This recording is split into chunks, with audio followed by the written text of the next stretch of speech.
Olá, espero que esteja bem. Nessa aula a gente vai ver o assunto de perícias odontológicas e perito. Vamos lá? Fiz uma apresentação como de costume e quero colocar aqui para vocês. Então aí, o tema da nossa aula é perícia odontológica nos fóruns civil, penal, trabalhista e administrativo. Você já me conhece? Sou o professor Geraldo Miranda e eu vou ministrar essa aula para vocês. Vamos ao que interessa. Já vamos começar então definindo perícia. Eu trouxe uma definição, mas existem várias definições. Aqui diz que perícia é um conjunto de procedimentos técnicos que tem como finalidade o esclarecimento de um fato de interesse da justiça. Então, na verdade, a perícia é uma prova material, é uma prova técnica. Assim como existem vários tipos de prova, a prova pericial é um tipo de prova. E a perícia odontológica é um procedimento solicitado pelas autoridades públicas, que pode ser o juiz, né, ao delegado policial, administrativas, por exemplo, pode ser no caso de convênio, pode ser perícia ética, policiais, já falamos, ou judiciárias, versando sobre fatos próprios da odontologia, ou seja, é quando o objeto da perícia envolve a odontologia. E, obviamente, quem tem que fazer isso é o cirurgião dentista, que tem essa competência, conforme nós já vimos na aula de Lei 5.081, lá do artigo 6º, que fala, uma das áreas de atuação é justamente a perícia em fórum criminal, administrativo, trabalhista, civil. Na busca de esclarecimentos indispensáveis, a aplicação correta do direito substancial e ao encargo do cirurgião dentista, ou seja, é ele que vai fazer, em outras palavras. Então, é importante vocês ficarem cientes que a perícia, ela não tenta incriminar nem absolver ninguém. A perícia, ela é imparcial, ela sempre vai buscar a verdade real. Então, isso é importante a gente ficar bem claro. E o perito? O perito, esse termo, essa palavra, vem do latim de peritus, que é aquele que sabe por experiência, hábil, instruído, ou seja, aquele que tem conhecimento em determinado assunto. Então, é a pessoa a quem incumbe a realização do exame técnico de sua especialidade ou competência. Então, esse é o perito, então, aquela pessoa que tem aquele conhecimento em determinado assunto. No caso do cirurgião dentista, conhecimento em odontologia. Mas existe o perito contábil, que tem conhecimento em contabilidade, o perito de documentoscopia, o perito de papiloscopia. Existem vários tipos de perícia. E a gente vai, claro, falando aqui da perícia odontológica. Tá? E aí, eu quero trazer mais uma definição para vocês que são os tipos de perito. Eu vou ter dois tipos, basicamente. Os peritos oficiais são chamados a exercer esse MIST por atribuição do cargo público, como, por exemplo, os médicos legistas, os odontolegistas e os peritos criminais. Esses três aqui, ó, o médico legista, o odontolegista e o perito criminal, eles são os peritos de natureza criminal que estão definidos lá na Lei 12.030 de 2009. Essa lei é uma lei bem curtinha, ela só tem 5 artigos, acho que vale a pena vocês darem uma lida, e ela diz que são esses peritos aí de natureza criminal, são os peritos oficiais concursados. E os não oficiais são aqueles designados pela autoridade para suprirem a falta dos oficiais em caso de criminal ou quando estiverem impedidos de atuar. E também, no caso, esse novo livro, o Odontologia Legal, Doutrina e Prática Pericial, ele diz que, por exemplo, os peritos da área civil eles são nomeados pelo juiz, então eles entrariam aqui, tá bom? E aí, eu quero trazer para vocês duas resoluções do Conselho Federal de Odontologia. A primeira é a Resolução 20 de 2001. Essa resolução, ela fala justamente da perícia odontológica e auditorias. É assim, eu acho que vale a pena dar uma lida. Eu coloquei o QR Code aqui para vocês, é só apontar a câmera do seu celular para o QR Code e dar uma lidinha nessa resolução. E eu coloquei aqui a definição de perito que está nessa resolução. Olha o que ela fala. Nada mais do que a gente já viu. Ó, considera-se perito o profissional que auxilia a decisão judicial ou administrativa, por solicitação da autoridade judiciária ou juiz, ou por designação do conselho, no caso das perícias éticas, fornecendo laudo técnico detalhado, realizado através de perícia, com verificação de exames clínicos, radiográficos, digitalizados, fotografias, modelos de arcos dentais, exames complementares e outros que auxiliarão na descrição do laudo técnico, com absoluta imparcialidade. Já falei isso. Indicando sempre a fonte de informação que o amparou, né? Qual a referência que você usou para embasar a sua conclusão? Então, nada mais do que a gente já viu, só que em outras palavras, essa definição de perito que está aqui nessa resolução. E ele continua no artigo 3º. São atribuições específicas do perito, devidamente nomeado. Executar o laudo técnico com absoluta isenção e imparcialidade, a gente já viu isso. Responder os quesitos formulados de forma objetiva, abster-se de omitir opiniões pessoais, por quê? Porque o laudo é objetivo, reportando sempre a fundamentos científicos e citando a sua fonte. Nada mais do que a gente já viu, o perito, então, tem que fazer isso em são as suas atribuições. É uma norma, ela é sim um pouco extensa, mas se tiver um tempo, eu acho isso aqui como uma leitura complementar. E na resolução 87, mesma coisa, de 2009. Também coloquei o QR Code aqui para vocês, vai direto na resolução. E o artigo 1º já diz que o cirurgião dentista é dito como perito oficial quando realiza a perícia odontológica por dever legal, por exemplo, ele é concursado, agindo de acordo com a lei e as normas da instituição a que pertence. Então, esse aqui é o perito oficial, uma outra definição. E aí, quais são as áreas de atuação do perito? São essas 4 áreas aí, basicamente. A área civil, a gente vai falar menos dessa área civil, porque na verdade a gente está fazendo um concurso para a área criminal, a criminal ou penal, a trabalhista e a administrativa, que aqui a gente encontra a perícia ética e as auditorias em operadoras de plano de saúde. Então, você não pode confundir essas esferas. Essas esferas, elas são, grosso modo, independentes. Tem, assim, uma vinculação da civil com a criminal, mas isso aí é uma outra história. Por quê? Porque se ele é condenado na criminal, ele vincula a civil, mas, de grosso modo, essas áreas são independentes. Então, a civil é ressarcimento de danos, o dentista geralmente vai pagar indenização. A criminal é cadeia, grosso modo, tá, gente, que eu estou falando. A ética são aquelas penalidades que estão lá no Código de Ética, é a suspensão, é cassação do diploma, etc. A gente vai ver isso quando a gente estudar Código de Ética. E, por fim, a trabalhista, geralmente é quando envolve acidentes de trabalho, que tem aqui, a área atingida é a região de atuação do cirurgião dentista. E as perícias, não vou falar perícia, né? É chamado por alguns como perícia administrativa, mas são as auditorias que são feitas nos planos de saúde. Na verdade, são os planos. Plano é o contrato, são as operadoras. Tá bom? Então, é isso aí, são as perícias que a gente vai ver. Já adianto para vocês, o mais importante aqui são as perícias em fórum criminal ou penal. Afinal de contas, vocês estão fazendo um concurso para a área criminal. Então, é muito raro cair em concurso civil, trabalhista e auditoria. Tá bom? Então, é isso que a gente vai ver.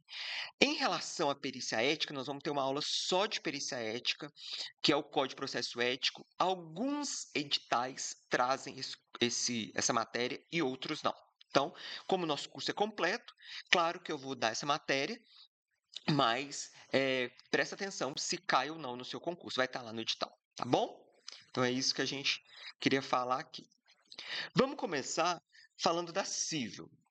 Assim, o que eu indico para vocês? Darem uma lidinha nos artigos 464 ao 480, que está lá da prova pericial do Código de Processo Civil. É só digitar no Google Código de Processo Civil, vai lá no primeiro link, que é o link do Planalto, é onde está a legislação mais atualizada, já expliquei para vocês, e dão uma lidinha nesses artigos. O que que acontece? Esses artigos, assim, eles são de fácil entendimento. E se cair alguma coisa sobre isso, vai ser a lei seca. Aqui na nossa matéria, em odontologia legal, não cai doutrina, não cai jurisprudência, é a lei seca. Então, eu não vou ficar lendo aqui os artigos do Código de Processo Civil, nem do Código de Processo Penal, porque isso está aí para vocês lerem. E vocês vão ver que, como é que cai as questões. É literalidade do que está aí. Lá no nosso material escrito, nos PDFs, tem várias questões para a gente treinar, e vocês vão ver que a grande maioria das questões é literalidade do que está ali. Então, eu indico para vocês leiam esses artigos do Código de Processo Civil e também o artigo 95 e 96 do Código de Processo Civil, que trata sobre o pagamento do perito. Tá? Isso aí eu tenho um curso separado de perícia civil, né, para ser perito judicial. Lá a gente estuda isso mais aprofundado, mas aqui na criminal, além de ser raro de cair, porque vocês estão fazendo um concurso para criminal, ainda os artigos são de fácil entendimento, são poucos artigos. Vale a pena dar uma lidinha nesses artigos que eu coloquei aí, tá bom? Só lembrando aqui que no artigo 465 diz que o juiz nomeará perito especializado no objeto da perícia e fixará de imediato prazo para entrega do laudo. Então, aqui na civil, o prazo para entrega do laudo é definido pelo juiz. Incumbe às partes, dentro de 15 dias contados da intimação do despacho de nomeação do perito, arguir o impedimento ou suspeição do perito, se for o caso. As partes, por exemplo, eu descobri que o perito é amigo do réu, então ele é impedido, por exemplo, de atuar. Indicar assistentes técnicos e apresentar quesitos. Então, aí são alguns artigos que eu trouxe para vocês do CPC, mas, como eu disse, vale a pena dar uma lidinha nesses artigos aqui, o 464 ao 480 e o 95 e 96, tá bom? Quais são as perícias que são realizadas em esfera civil? Ressarcimento de danos por responsabilidade profissional. Aqui é o famoso processo contra o profissional. Vai avaliar responsabilidade profissional. Se for pessoa física, a culpa, que é o que a gente avalia em culpa? Negligência, imperícia e imprudência. Na verdade, não é o perito que avalia isso, é o juízo. O perito avalia o nexo de causalidade e o dano. Tá? Mas como eu já falei, isso aí é civil. Então, é muito importante vocês estarem atentos quanto a isso. A grande maioria dos processos civil é contra o dentista. O paciente alega um erro odontológico ali, uma intercorrência, não sei, aquilo ele tem que ser avaliado para ver se ele tem direito à indenização. Tá bom? Então, são a grande maioria dos processos civis. Ressarcimento de danos em caso de acidentes e agressões em que a face e o dente são atingidos. Já fiz várias perícias sobre isso. Por exemplo, ele perdeu uns dentes, vai ter que fazer implante, então ele entra com uma ação para aquele causador do acidente pagar todo o tratamento. E arbitramento de honorários especiais é o contrário, é quando geralmente o dentista entra com uma ação contra o paciente por falta de pagamento. Tá vendo? Essas ações, esses assuntos, eles são totalmente civil. Então, ele não tem muita relação com a criminal. É por isso que isso é raro cair em prova criminal. Por isso que eu estou falando assim de uma maneira mais rápida, porque é difícil isso cair, tá? Raro. Vamos focar mais no que cai. Vamos ser bem diretos, que é criminal. Bom, falando na criminal, tá aí. A criminal, vocês vão pegar o Código de Processo Penal e vão ler o artigo 158 ao 184 do Código de Processo Penal. Gente, isso aqui é muito importante. Vocês têm que lerem esses artigos, porque várias questões pedem esses artigos. São questões de literalidade do que está ali. Às vezes ele muda uma palavrinha, vocês vão ver as questões lá no nosso material de apoio. E, assim, não precisa preocupar com jurisprudência, doutrina, isso não cai aqui. O que cai é a lei seca. E vocês vão ler esses artigos, não são muitos artigos, esses artigos são de fácil entendimento. Eu trouxe uns aqui importantes para discutir com vocês, mas vocês têm que ler. A aula não é de Código de Processo Penal, porque daria uma aula inteira só de CPP, porque é um assunto bem complexo, assim, tem muita coisa para falar, né, sobre esses artigos, afinal de contas, sobre a prova pericial e a cadeia de custódia, que estão aí dentro desses artigos. Então, mais uma vez, baixem lá o Código de Processo Penal, digita no Google Código de Processo Penal, vai lá no site do Planalto e começa no artigo 158. E o que fala o artigo 158? Ele fala justamente quando a infração deixar vestígio, será indispensável o exame de corpo de delito, direto, quando você faz exame no próprio corpo de delito, ou indireto, não podendo supri-lo a confissão do acusado. O indireto, então, é quando você não faz exame ali no material, no corpo, seja o que for. O que é corpo de delito? Não confunde corpo de delito com o corpo da vítima. Pode ser o corpo da vítima? Pode, mas não necessariamente. Um conceito que eu gosto bastante de corpo de delito é o seguinte: o corpo de delito é tudo aquilo sobre o qual recai o exame. Ou seja, o corpo de delito é o delito na materialidade física. Tudo aquilo que a gente pode ver, sentir, é o corpo de delito. Então, por exemplo, pode ser o corpo da vítima num caso de lesão corporal, mas pode, por exemplo, ser uma caneta, se aquela caneta foi usada para deferir um golpe contra alguém. Tá? Então, tudo isso é corpo de delito. Ele pode ser feito de uma maneira direta, ali a gente está examinando o próprio corpo de delito, ou de uma maneira indireta, através de documentação, através de exames. Onde que a gente vai ver isso? Por exemplo, casos de perícia indireta, em que a materialidade, o corpo de delito não existe mais. Tá bom? Mas ela é muito importante. Então, vamos lembrar sempre isso. O exame de corpo de delito e outras perícias serão realizadas por perito oficial portador de diploma de curso superior. Então, aqui, hoje é um perito só. Antigamente, era 2 peritos. Hoje é um perito só. E aí, o que acontece se não tiver esse perito oficial, que é esse aqui de cima, o concursado? Neste caso, o exame será realizado por 2 pessoas idôneas, portadoras de diploma de curso superior, preferencialmente na área específica, dentre as que tiverem habilitação técnica relacionada com a natureza do exame. Então, esse perito aqui, o não oficial, é aquele que vai ser nomeado em caso de falta do oficial. Tão importante é o exame de corpo de delito que o legislador falou assim: olha, não pode ficar sem. Se não tiver oficial, alguém tem que fazer. Então, nomeia essas 2 pessoas idôneas que vão fazer, então, o exame pericial. Isso na área criminal, gente. Não confunda com as outras esferas, tá bom? Já falei isso. Vamos voltar aqui, então. Bom,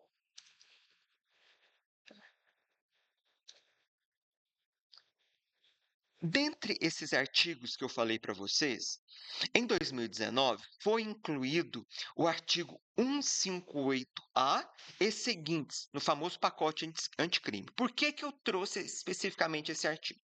Porque a cadeia de custódia está caindo demais em concurso. Então, o próprio artigo 158A, ele define cadeia de custódia como o conjunto de todos os procedimentos utilizados para manter e documentar a história cronológica do vestígio coletado em locais de vítima ou em locais ou em vítimas de crimes, para rastrear a sua posse e manuseio a partir de seu reconhecimento, que é a primeira etapa, que a gente vai ver aqui, até o descarte, que é a última etapa. Então, aqui ele define cadeia de custódia. Isso aqui é muito importante, cai muito em prova, e isso está dentre aqueles artigos que eu falei para vocês lerem. Tá bom? O artigo 158B, ele traz as etapas da cadeia de custódia, que são 10 etapas. Cada uma tem a sua definição, que também estão lá na lei. A primeira etapa é o reconhecimento, depois o isolamento, a fixação do vestígio, a coleta, o acondicionamento, o transporte, por exemplo, para o laboratório, o recebimento, o armazenamento e o descarte nesta ordem. Então, infelizmente, não tem outro jeito, tem que decorar. Então, Esse assunto tem que decorar. Eu sei, é muito difícil, tal, mas vocês vão ver que as questões, o que cai é exatamente isso. E o pior, às vezes ele dá o conceito de um com a definição do outro. Por exemplo, ele dá o conceito de fixação e fala que é o isolamento, por exemplo. Então, fiquem atentos. As definições estão lá no próprio artigo que vocês vão pegar lá no Código de Processo Penal. Afinal de contas, essa minha aula é de perícia e não é de Código de Processo Penal. Por isso, eu não vou entrar no detalhamento de todos esses conceitos aqui, tá bom? E também eu tenho isso lá no nosso material de apoio super atualizado. Então, vamos continuar? Então. E quais são as perícias de natureza criminal? As perícias de natureza criminal são essas aqui, ó, que são as perícias de identificação, tanto identificação do morto íntegro, ou quanto em ossadas, putrefeitos, carbonizados. Tudo isso a gente vai ver no decorrer do curso. Isso aqui é assunto do curso. Marcas de mordida, também nós vamos ver uma aula específica de marca de mordida. Lesões corporais, nós vamos ter aula de lesão corporal. Determinação de idade não comprovada, por exemplo, são os casos de determinação de idade tanto no vivo quanto no morto. E perícias em mancha. Então, tudo isso, gente, é criminal. Tudo isso que vocês vão fazer quando vocês estiverem lá trabalhando nos MLs, quando vocês forem aprovados no concurso. Então, são exames de natureza criminal. Nós vamos ver especificamente cada um desses exames no nosso curso todo. Por quê? Porque é isso que o perito odontologista faz. Tá? Então, com detalhes, a gente vai ver. Por fim, a trabalhista. A trabalhista, como eu disse para vocês, também raro isso aqui cair em prova. Tá? Raríssimo. E ela é muito fácil. A trabalhista, ela vai ocorrer quando o juiz do trabalho ele vai precisar do conhecimento especializado da odontologia e ele nomeia o perito dentista. E a grande maioria das perícias trabalhistas é lesões aqui no sistema estomatognático que tem interesse odontolegal. Então, por exemplo, trauma em acidentes de trabalho, a grande maioria é isso. Então, ela vai ser disciplinada pelo Código de Processo Trabalhista e pela CLT, né, a Consolidação das Leis de Trabalho. Então, eu trouxe aqui a Lei Processual do Trabalho, que diz: os exames periciais serão realizados por perito único, designado pelo juiz, que fixará o prazo para a entrega do laudo. Mesma coisa lá da civil, elas são primas. A trabalhista é prima da civil, vamos falar assim. Só que ela tem algumas particularidades. Parágrafo único diz que permite-se-á cada parte a indicação de um assistente, o assistente técnico, cujo laudo terá que ser apresentado no mesmo prazo assinado pelo perito, sob pena de ser desentranhado dos autos. Então, aqui já é uma diferença da civil. Lá, na civil, o assistente técnico vai juntar o parecer depois que o perito entrega o laudo. Aqui é junto. Tá? Então, a grande maioria dessas perícias, elas vão avaliar doenças profissionais ou doenças do trabalho, ou próprio acidente de trabalho, o acidente típico. A doença profissional, também considerada ocupacional, é aquela que esteja diretamente relacionada com a atividade profissional do trabalhador e conste na relação de doenças ocupacionais estabelecidas pelo Ministério da Saúde. Já as doenças do trabalho, que são essas daqui, elas são adquiridas ou desencadeadas em função de condições especiais em que o trabalho é realizado e necessário a perícia local para a sua constatação. Tá bom? Então, esses são alguns exemplos de trabalhista. Mas, como eu disse, não precisa preocupar muito com a trabalhista, porque, desculpa, ela cai pouco em prova. E a ética também. A ética, como eu disse, a ética e a auditoria são perícias administrativas, né? Eu que escrevi, né, o capítulo de perícia administrativa com outras duas colegas lá no livro de Odontologia Legal, Doutrina e Prática Pericial. E por quê? Porque eu já fui membro da Câmara de Instrução Ética, também já fui auditor de uma operadora de plano de saúde de grande porte por muitos anos. Então, eu trabalhei muito tempo com auditoria e com perícia ética. Até hoje eu faço perícia ética. Então, mas esse assunto, ele cai muito pouco na prova de criminal. Então, nós vamos ver isso aqui, sim, de uma maneira mais geral, porque é um assunto que a gente não vai ficar aprofundando se é um assunto que não cai na prova, que é o nosso objetivo, né? Então, vamos ser direto. Então, o que eu trouxe aqui? Bom, na ética, nós vamos ter uma aula específica de ética. Por quê? Porque a gente vai ver o Código de Processo Ético, que é uma resolução do Conselho. Então, não é na aula de hoje. E a auditoria? A auditoria é aquela que ocorre a verificação da execução e da qualidade técnica científica do trabalho executado pelo dentista nas operadoras de plano de saúde. Então, vamos fazer aqui uma diferenciação. Quando eu falo assim, é aquele plano da operadora. Então, eu contratei o plano. O plano é o contrato. As operadoras de plano de saúde, elas vendem o contrato. E aí, por exemplo, tem o contrato uniparte, uni não sei o quê, o flex, o VIP, sei lá. Tem vários tipos de contrato que as operadoras vendem, que são os planos. Então, não confunda o plano com a operadora. A operadora é a empresa. Existem várias no mercado, principalmente operadoras exclusivamente odontológicas. E essas operadoras, elas vendem os planos de saúde. E aí, essas operadoras, elas têm credenciados, que são os dentistas que vão executar o procedimento. Então, por exemplo, vai fazer o canal. Então, tem uma empresa que trabalha, o trabalhador trabalha numa empresa, aquela empresa faz o contrato com uma operadora para a operadora cobrir o tratamento daqueles trabalhadores. Claro que também existem os planos individuais, mas hoje a grande maioria é plano empresarial.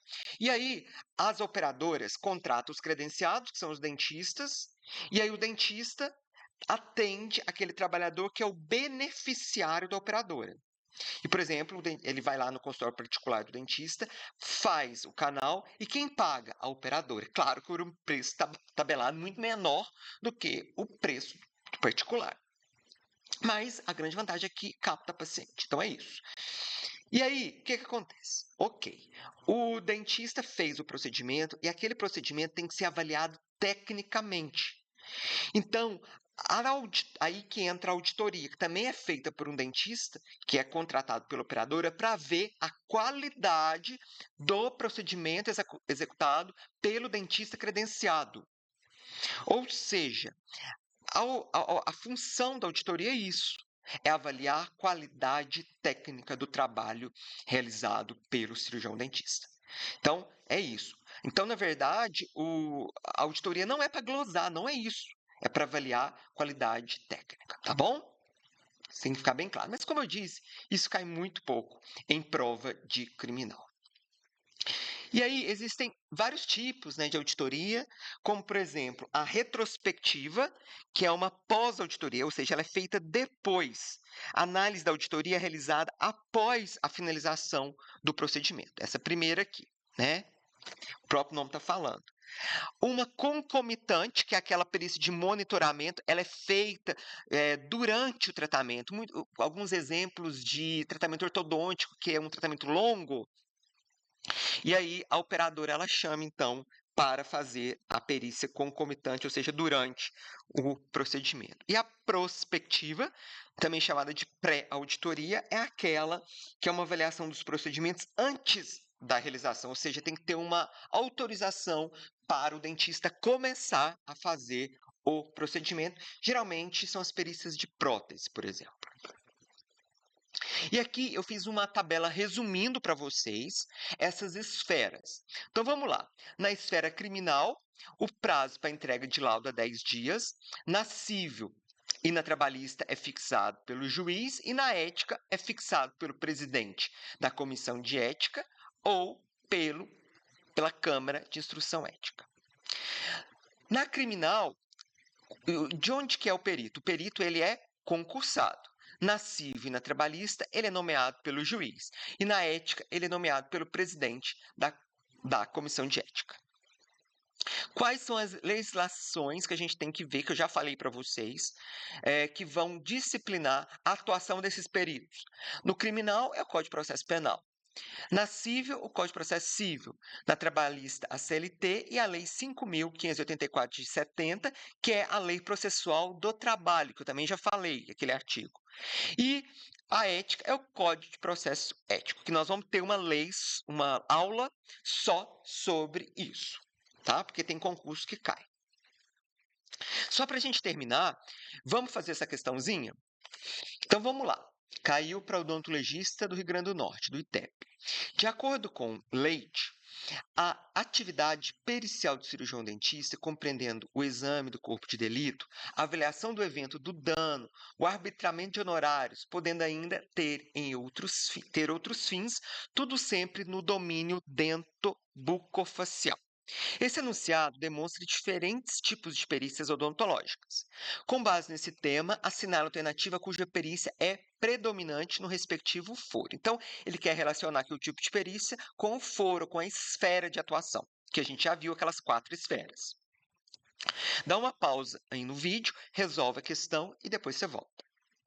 Pronto. Já resolveu? Então vamos lá. Letra A. O arbitramento de honorários profissionais é uma perícia em foro trabalhista? Não. Nós vimos que isso aqui é uma perícia civil. B. A auditoria realizada em empresas de convênio odontológico é uma perícia de foro civil? Não. Administrativo. O tema de responsabilidade civil está dentro do foro criminal? De jeito nenhum. É civil. Você está falando aqui civil, né?